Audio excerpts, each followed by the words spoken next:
ladies, how's it going? Hope all is well. Welcome back to my channel. Today I'm here to share some advice JT from the City Girls decided to give young ladies after her stay in prison. If you're not familiar with the group City Girls is a rap group based out of Miami, Florida, and it consists of Young Miami and JT. After they signed with Quality Control Music, JT and Young Miami were ranked as the most popular developing artists of the week according to the measuring activity across Billboard charts, Hot 100, the Social 50, and Billboard 200. Unfortunately, as the success picked up for the group, JT was arrested and charged with aggravated identity theft and was sentenced to 24 months in federal prison. 11 months ago, I was just a regular base. We used to use boys for studio time. Nobody didn't really take us serious like that. So it was like, y'all sit y'all down and let these boys do their turn. Y'all just wait. I want to just say thank you to everybody in the room. You know, these girls, they really special to us. Y'all know how hard it is to break females in this group. This is a celebration right now, but we got a lot of work to do. We got a lot of work to do. You know what I'm saying? We got to turn these girls into some superstars that we know they is. And, you know, I'm just glad that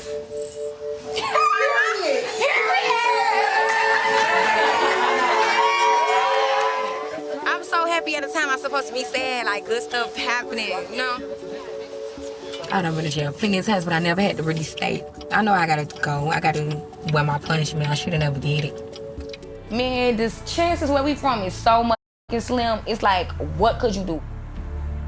The crazy part about it is I always had a job. I was working at the aquarium, Whole Foods, Burger King. I had a job. I had always had a job. Every 2 weeks, $500, $600. Like, what am I gonna do with that? Like, they need to pay people more.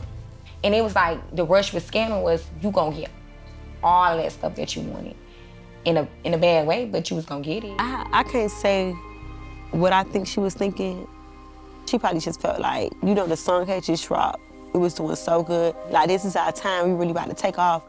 Now it's gonna be like a little setback. Her being gone is gonna slow down the process, but I mean, God do everything for a reason. Without JT, there's no City Girls. It's just period. It's two of us. JT is City Girls, Miami is City Girls. Now, JT was recently released from prison after serving more than 1 year. This week, JT decided to jump onto her Twitter and share some things that she noticed in prison and things that she learned from some of the women there. She stated, "I was locked up with so many women who were in prison because they kept it real with men, and those men did not keep it real with them. I want y'all to know that whatever you do, don't let a man influence you in the moment of love. If he loved you, he wouldn't put you in this situation." And she then added, "And it's not called being stupid, it's called being influenced in the state of vulnerability. We're taking these dudes' money and putting ourselves first. From here on out, City Girls." Now, according to this dope article called Overlooked Women and Jails in a New Era, they provide a lot of statistics and a lot of insight on what's going on in jails and how all of these disadvantaged women and Black, making up the 44% of them, are becoming the biggest majority in these populations. And they're talking about the vast majority of these women in jail are there for nonviolent offenses or because they served as a co-participator in an offense. And that is what JT is basically implying. What I found was very interesting was this paragraph when they said, while some women are co-equal or independent actors in criminal activity, even women with minimum or no involvement or knowledge have been increasingly swept into the justice system as a result of a wide application of certain charges, such as conspiracy and accomplice liability. Complicit law, for example, recognizes no difference between major and minor accomplices, and accomplices, if found guilty, are not held to a separate lesser offense of aiding and abetting, but are treated like the principal actor in the terms of guilt and punishment. As a result, women and other lower level participants can face the same sentences as their more significantly involved counterparts. For instance, by simply taking a phone message or allowing a partner or family member to keep items at their home. And what the young lady said is right. We pretty much normalize this behavior. We call it being a ride or die. And I tell people all the time, I am not a ride or die chick. Not too long ago, I believe it was Snoop Dogg that reposted this meme. The meme spoke on Gucci's relationship with Keisha.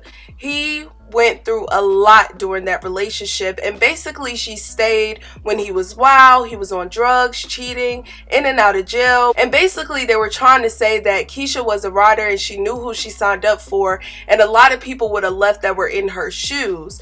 And to be quite honest, I don't believe a lot of people leave that are in the same shoes as Keisha. I believe there's a lot of women that think that it's okay to be in these type of relationships, but the truth is, and like I said, this is not to be judgmental, but this is just me spewing what I really believe. I believe that true love doesn't require you to suffer first. And to be quite honest, a lot of people that are in Keisha's shoes are not fortunate enough to be married to the person. 9 times out of 10, he often leaves for someone else. So you did everything you could to groom this man and to uplift this man for the next person. And it's really, really sad that we continue to push this narrative, because I believe man and woman both should be able to grow and fix themselves first, be the right woman and be the right man they're supposed to be, and approach love when they are ready. We continue to perpetuate this mentality, and it's really destroying our self-worth, our self-identity, our love, our basic love for ourselves, because we're not being uplifting in the relationship as well. It should be equal on both ends. So I'm very upset about this post.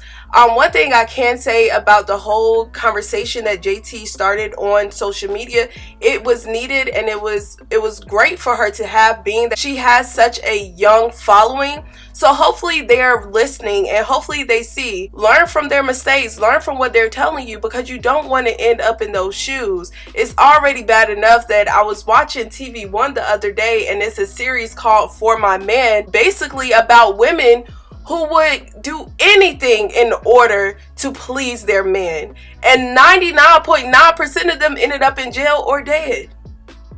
So yeah, you guys, let me know your thoughts and your opinions about this topic. Thank you guys so much for watching. Talk to you guys later. Bye.